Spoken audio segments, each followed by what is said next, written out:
So one of the first accomplice saboteurs is the avoider. Mhm.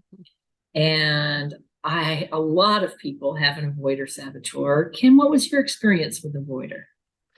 So my experience is it's not in my top three. So my experience was that I don't have a lot of avoider. But actually, avoider does show up in my life because I do avoid anything. If it's too hard or if it's not fun, right? I might avoid it. If it's something I think I might fail at, which actually ties into all the other saboteurs. But the bottom line is I avoid doing things, and who knew? So I was very surprised as we went through the whole avoider process that, oh my gosh, I have that too. What was yours? Well, I think what you're saying is so important because I had a similar experience. Avoider is not one of my big saboteurs. It's not at the bottom. It's kind of in the middle when you take your saboteur Hmm. assessment. Hmm. Um, but you go through the boot camp and you really work on your top two saboteurs, the ones that come up at the top of the saboteur assessment. But then as you go deeper, you learn that we all have a little bit of all of the saboteurs in us. And Woohoo! sometimes the ones that you find later are a little bit sneaky. So I had a big breakthrough with my avoider. I knew that I had a little bit of avoider, Uh-huh. but what I realized, and this was again, as you said, connected to other saboteurs. So I have my top two are pleaser and hyperachiever. Hmm. And those two saboteurs tell me that I have to do a lot of things. So my pleaser tells me I have to do things for people. And my Hmm. hyperachiever says I have to do things to be valued. So they're always putting pressure on me. I have to do, I have to do, I have to do, I have to do.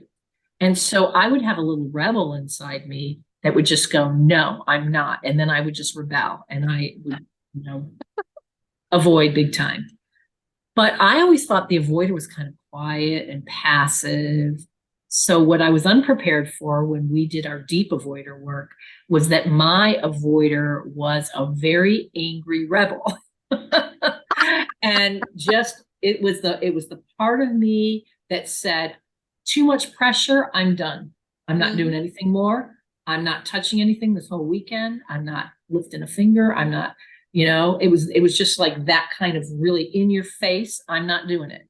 When I Mm. was a little kid, when my dad would, be very interested in my grades and my homework and constantly asking me questions about how I was doing. That's exactly what I did as a little kid.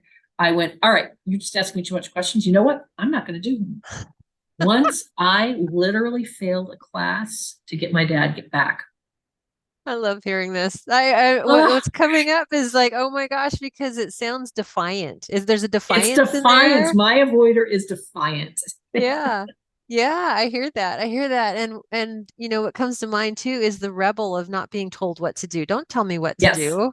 Yes. So I've struggled a little bit with that in my work environment because it's kind of like a struggle with authority figures. Mm-hmm. I want it to be my idea and I want to know why. Otherwise, I don't want to do it at all. So I Right. feel like that is part of the avoider, how it shows up for me as well.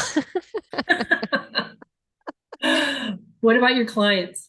Well, so my clients sometimes come to me, sometimes with procrastination issues. And so we end up looking at that and we learn it is partly related to the avoider and it can be so impactful, right? It can be so impactful.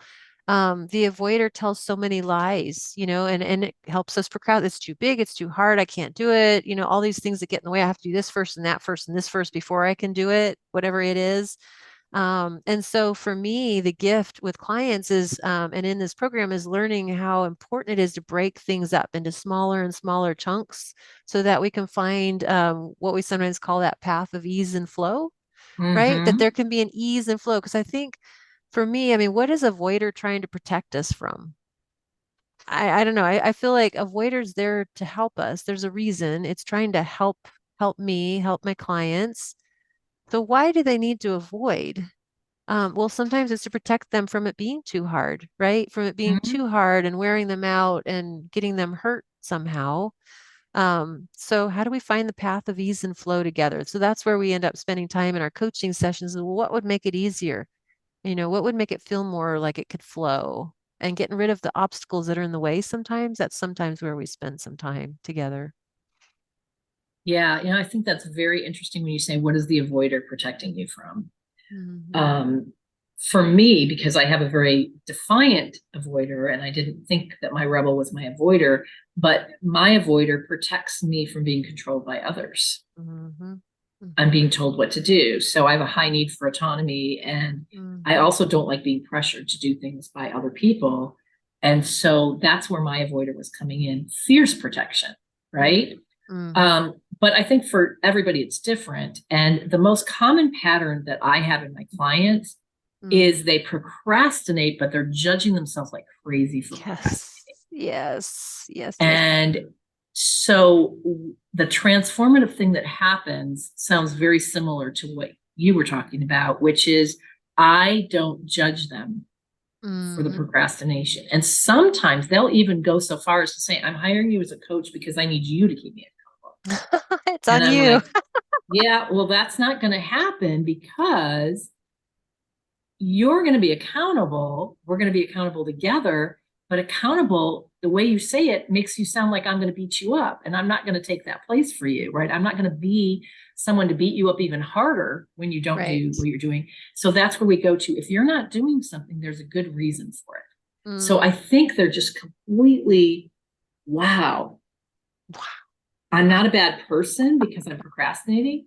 No, you're not a bad person. You're procrastinating for a reason. And our goal together is to find out what that reason is, how Mm. you're trying to protect yourself.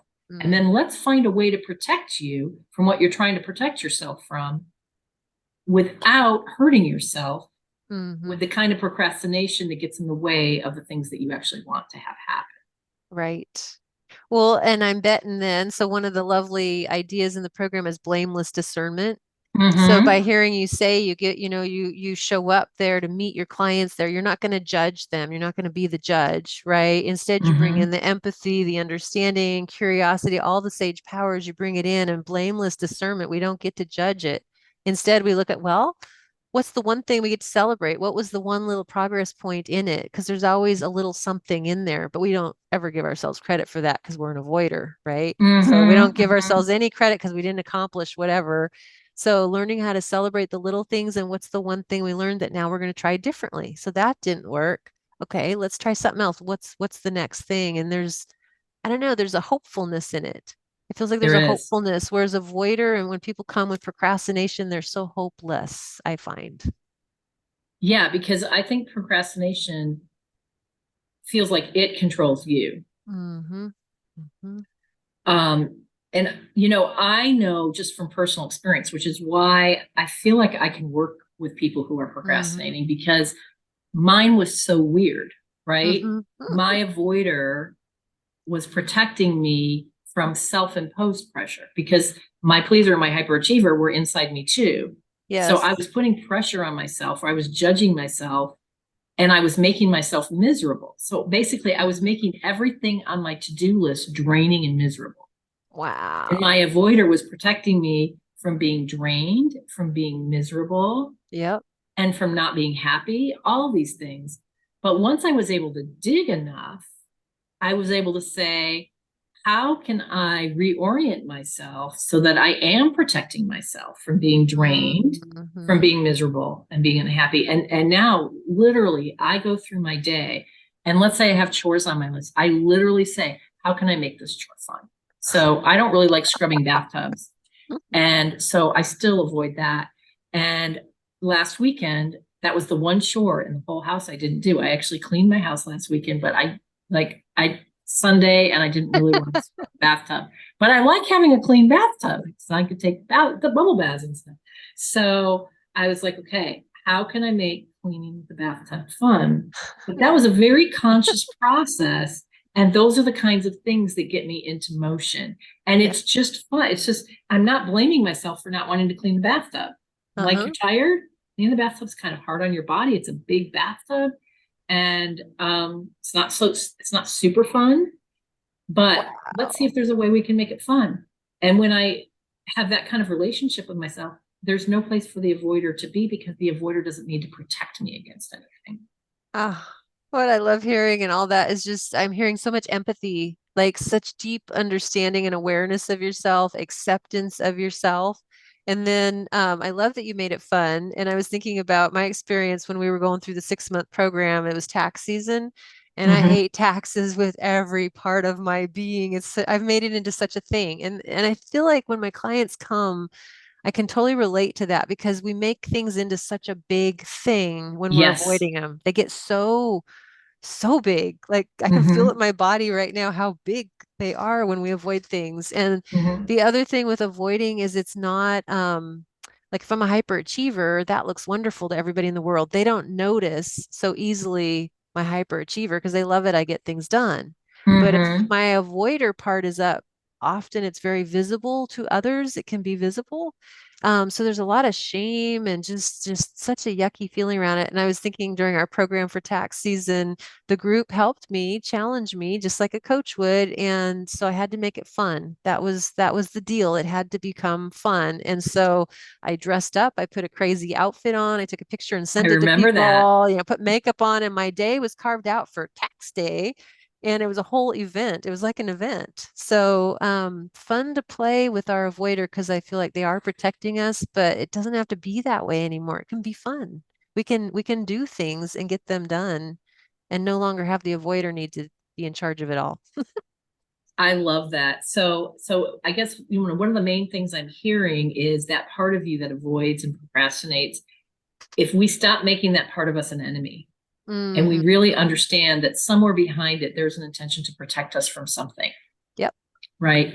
And we can do some digging and discover what the avoider is trying to protect us from, Hmm. but we can also treat ourselves and the avoider with empathy and kind of coach ourselves through it. So we're taking Yes. some actions, even if Yes. we haven't eliminated the avoider yet, right? Or Hmm. figured out perfectly how to protect ourselves.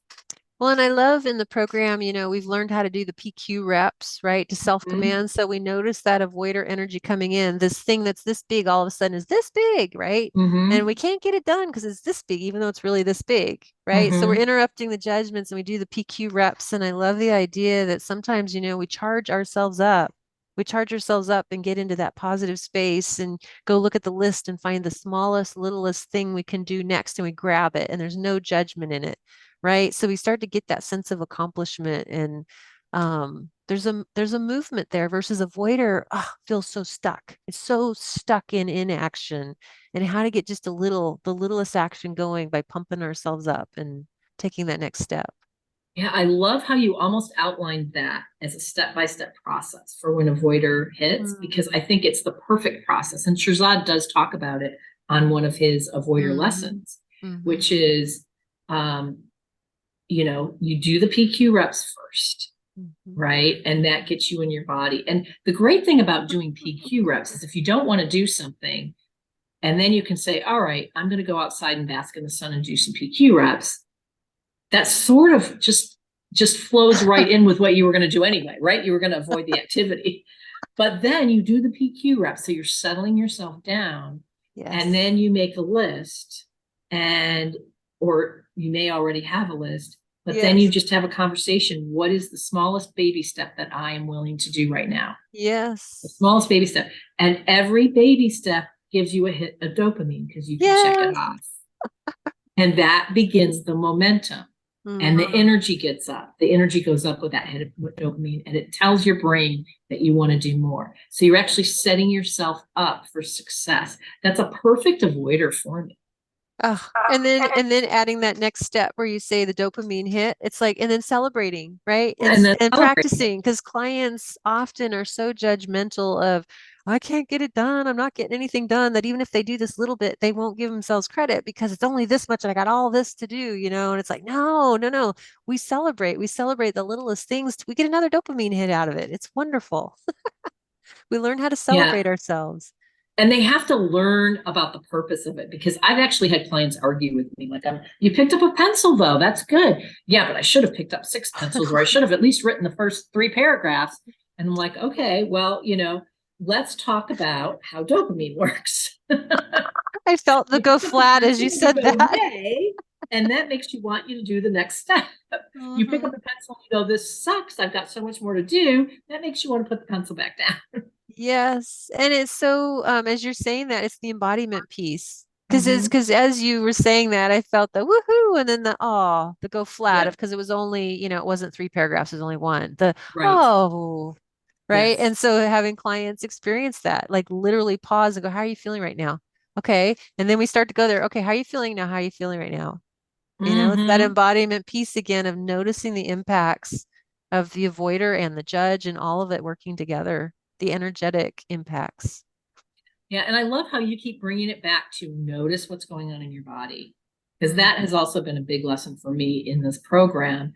I've had people talk about how you're supposed to notice what's going on in your body, and I've always poo-pooed it before, right? Being the intellectual.